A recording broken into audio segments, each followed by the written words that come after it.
mean, honestly, cry harder. What else can you say? Cry harder. These are people that have, it's everything from rape and murder to pedophilia and fentanyl distribution. Anything in between, you think of a heinous crime, DUI, you name it, these people have been apprehended and removed from this country for it. One of the biggest promises that Donald Trump would, he'd close the border, he'd round them all up, and the ones who do not belong here or have committed horrible crimes in this country, he will get them the hell out of here. And if there's one thing that he's definitely done in his first 100 days, it's getting all of that sorted out as well.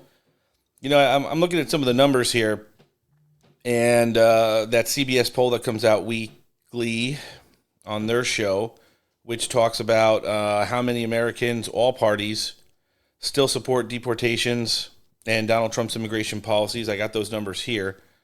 Let's check that out. And here it is. Trump administration's program to deport immigrants illegally in the United States. It's been as high as 63 to 37% at its peak. It currently sits at 56 approve, 44% do not approve.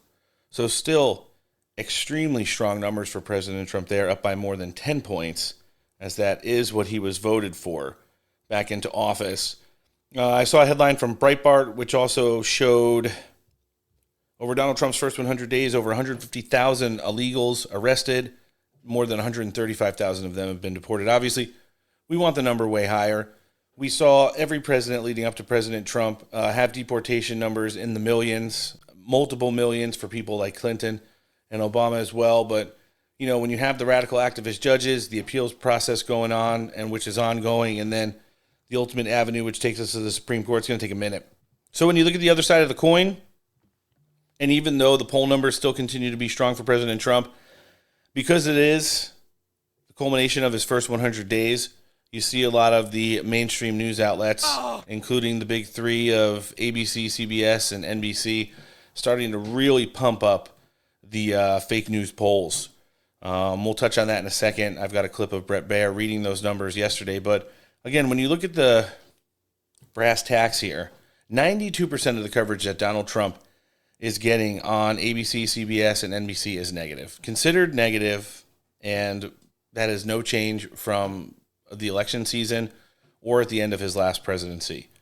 ABC News ran into the marker for Donald Trump's first 100 days in office with a poll that states he has the lowest approval rating of any president in 80-plus years, which I don't really believe as well. I mean, Donald Trump's numbers were pretty much through the roof just a couple weeks ago. There hasn't been too many changes, no scandals, no new wars. I've seen victories.